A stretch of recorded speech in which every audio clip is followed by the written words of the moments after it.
Good afternoon. Welcome to your favorite weekly current affairs program, 60 Minutes Nigeria. It promises to be exciting. The discussion definitely will be enlightening and educative as well. My name is Egosa Agbulao, welcoming you to this week's edition of the program. I have very distinguished personalities with me today, and they will be commenting on a national issue which has to do with security. Security situation in the country calls for urgent attention, and there's also the call for the sack of service chiefs, all because of the spate of insecurity, rising cases of kidnapping, rising cases of armed robbery, rising cases of different types of crime. Well, I must say that my guest will be doing justice to the topic at hand today. I have with me a clergyman and also a very renowned social commentator, analyst, Dr. Emeka Ekuga. Nice to have you with us. Thank you, Agbulao. Nigerians, I believe things are going to work out well. Okay, that is a very positive, emphatic statement. I hope that Nigerians will be encouraged with that. That's expected of Dr. Emeka Ekuga, who is a clergyman. We also have with us a very seasoned commentator, media guru, analyst. We're talking about Isaac Irabo. Nice to have you with us today. My pleasure. Now, security situation calls for sack of service chiefs. Only recently in Sokoto State, the Senate committee in charge of intelligence, it also handles the issue of security.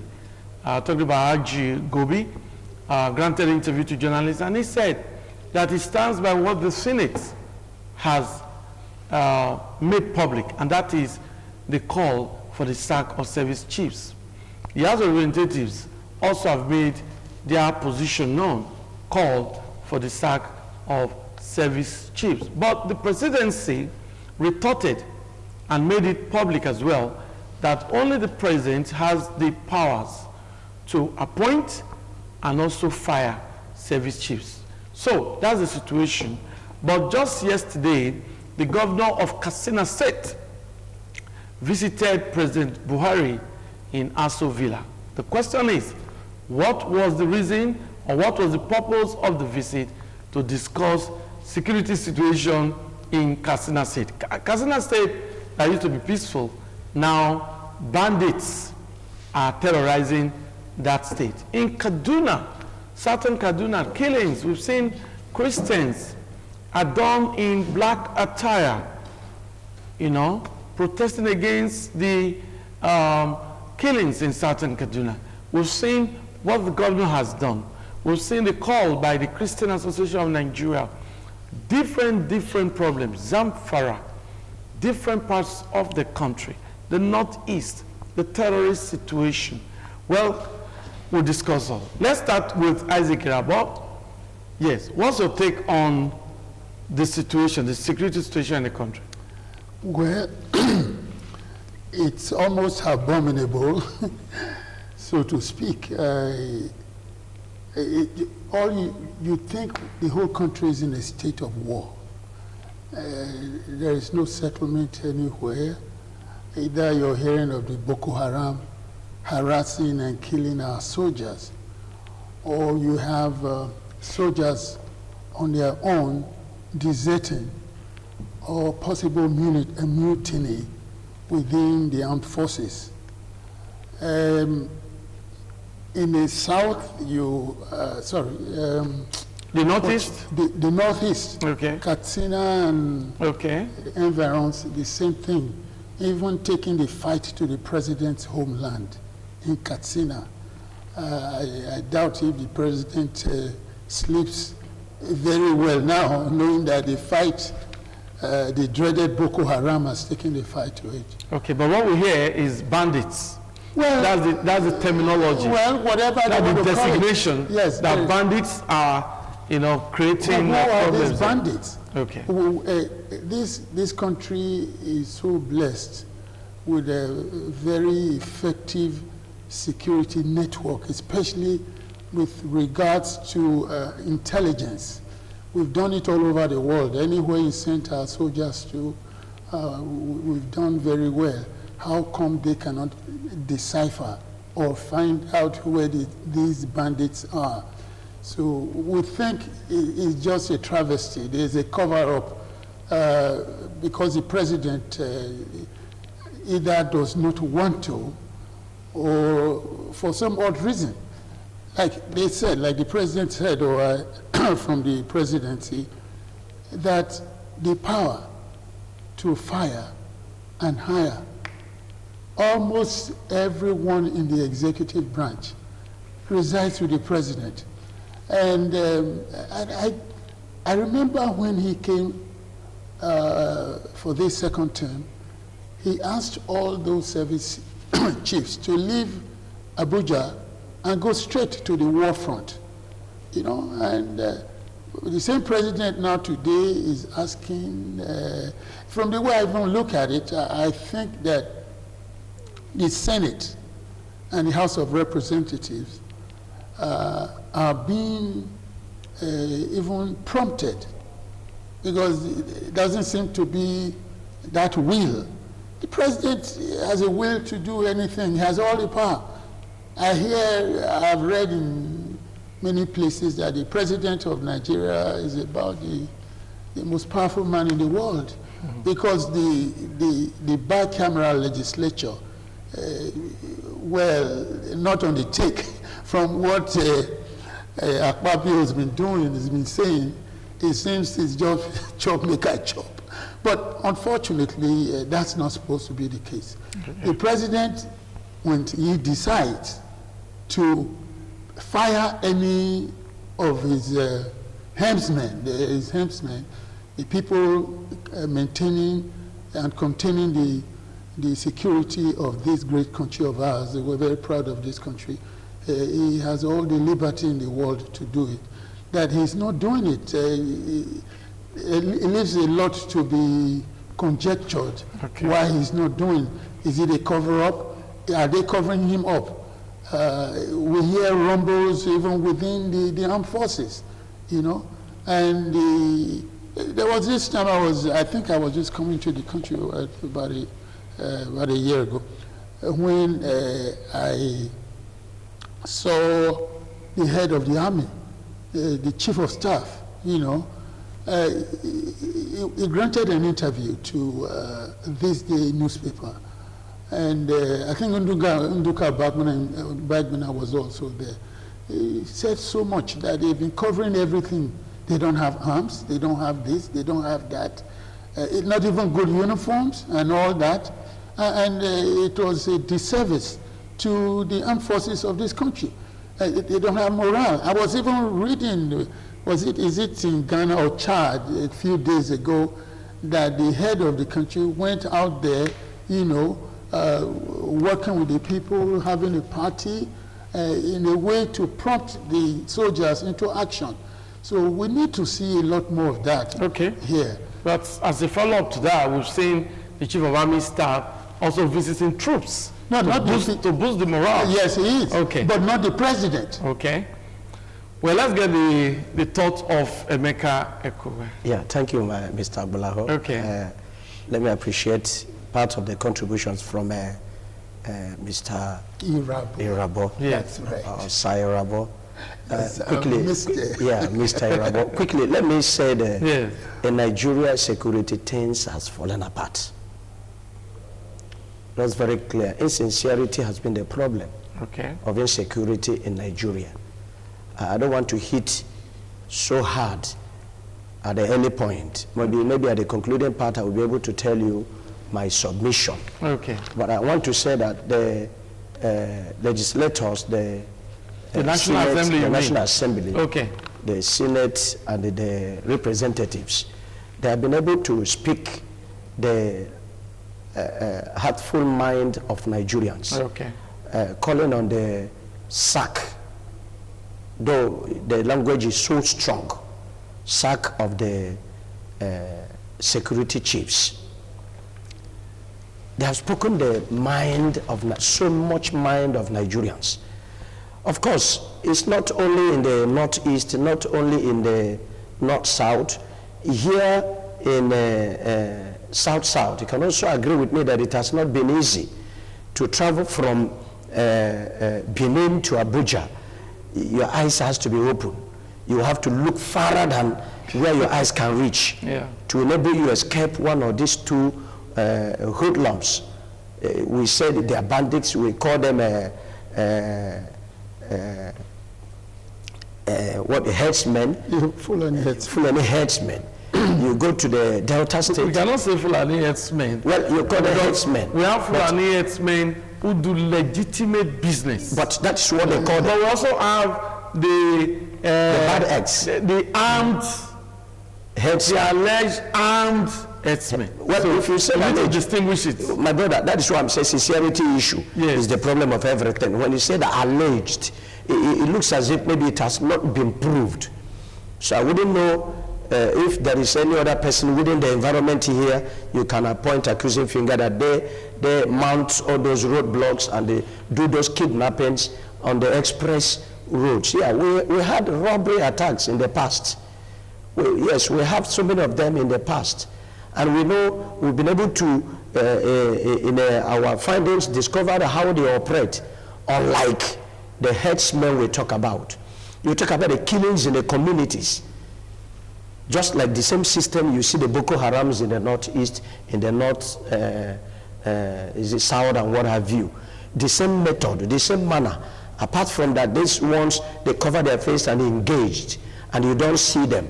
But the ones that you see operating in the communities, you see them walk around, and people are afraid to go to their farms. And these are supposed to be where you can see the security chiefs come up boldly, come up, not looking at faces, to make sure they save the lives and properties of Nigerians, which every one of us belong, and which is the reason of appointing them to be a security chief. It's unfortunate that I have not been able to establish this, that they ought to work at a particular time, maybe 4 years, and they will be changed, except on retirement. But if they are appointed by the presidency, they can also be removed by the presidency.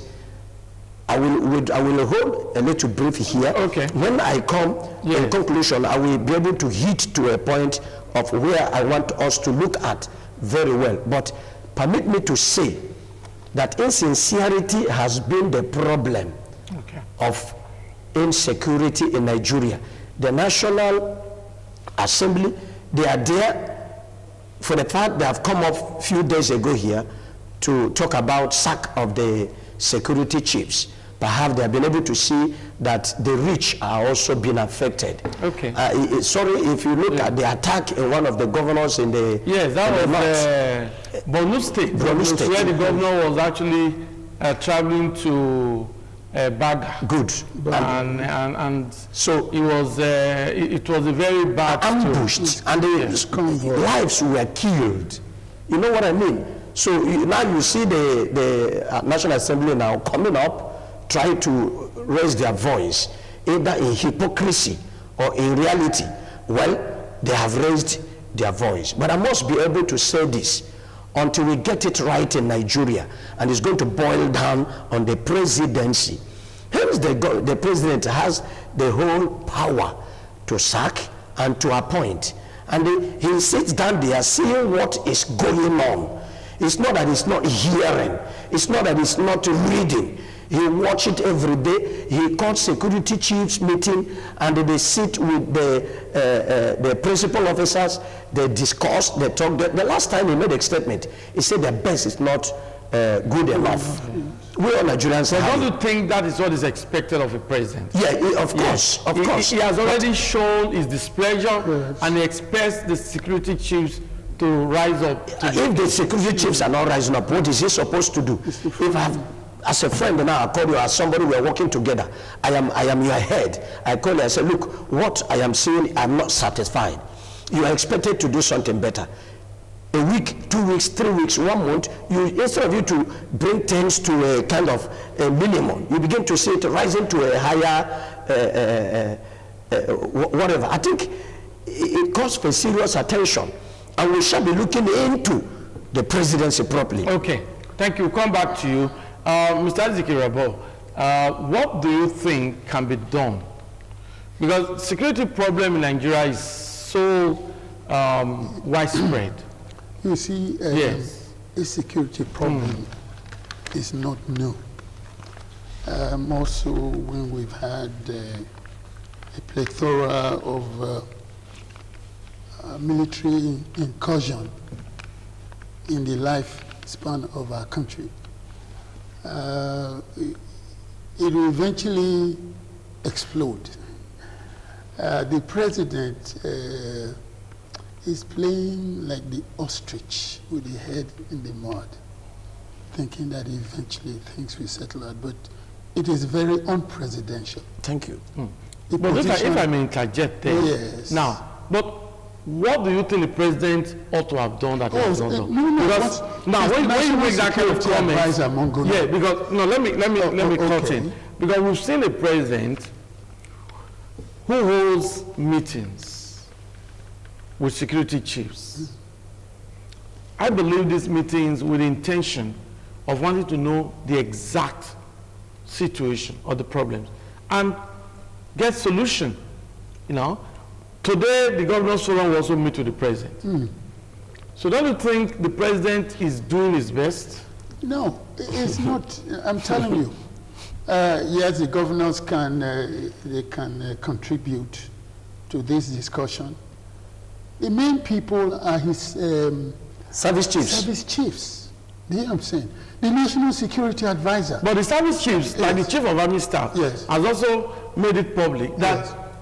the assistance yes. of citizens will help in the fight against insurgency. Yes, you see, but if there is a fire, the security chiefs are the ones who are supposed to quell it. They can use members of the public. But when it gets to a crescendo, when you now have, the president is having sleepless nights. The fact that this matter continues, I wouldn't know, you're the one saying it here, sorry. Beginning to reverberate over and over, it shows the seriousness of this matter. So, but when the president now, he now says, you advise me, you advise me, you have, everyone is talking. If you listen to the National Security Advisor, Monguno, the man was speaking for everybody. He wasn't even just speaking for himself or whatever. You know, contribution from everywhere. The elder statesman, Haruna, he spoke on this same matter. They brought up the Zango Kataf matter, which is also ongoing. These so-called, they call them bandits, that they just go into a place, and they've been doing this thing over and over again. It has even been linked to El-Rufai in Kaduna, and the Zango Kataf people of southern Zaria, they are part of Kaduna State. And they report to the chief of, sometimes some of these things are not supposed to go all the way to the president. But when the president now begins to worry and calling on everybody, you know, the governors are talking, this and that, this and that. You have younger people in the military. You have younger people in the police force. So your submission is that this security architecture needs to be rejigged. Yeah, rejigged. Is that what you say? Yeah, I said so. That was the last word the president said. Yeah. One of the last words he said. Rejig it. Do this, do that. Look, the president is briefed every day, even twice a day. Just like the American president. You know security, the first thing is security. Buhari said it that time when he said the only thing he is really very interested in is security, and economy was not the number one or two things. So he knows. He's an ex-soldier. He understands the implication of insecurity. So, okay, Mr. Rabon. But if he wants to keep them, He also has the sagacity, the wisdom.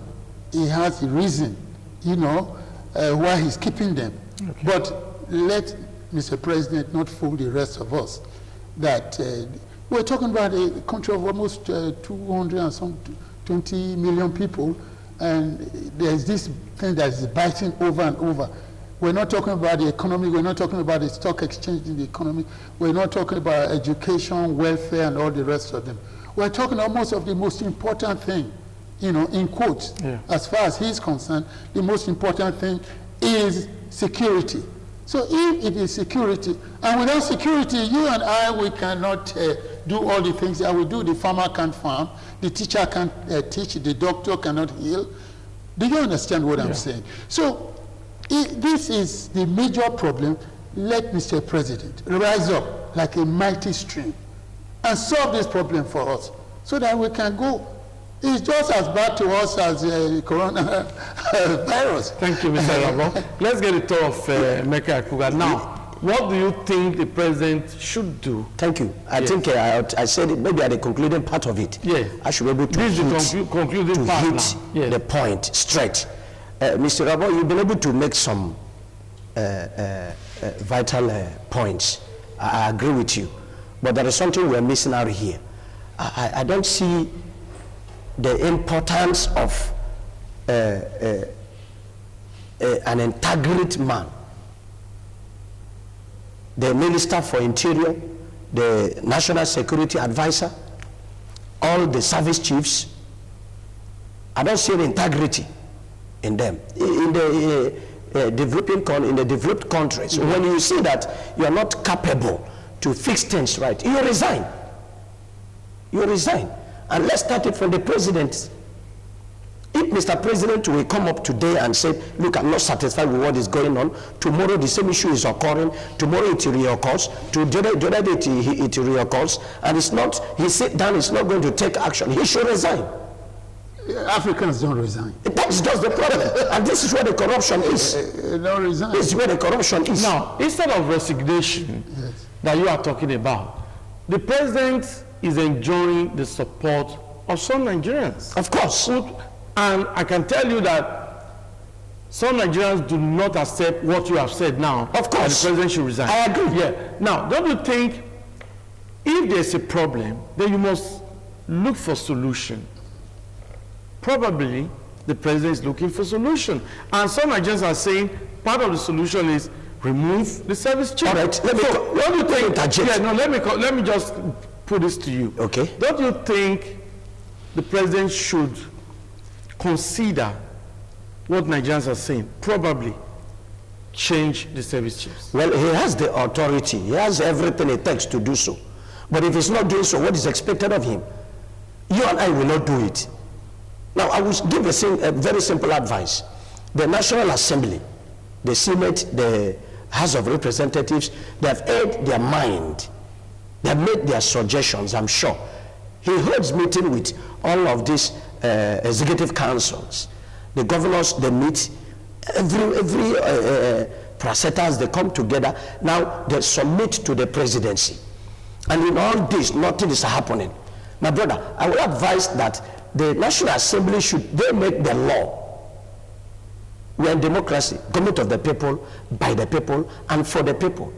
The National Assembly makes the law. We have the judiciary, we have the presidency, we have the, the lawmakers.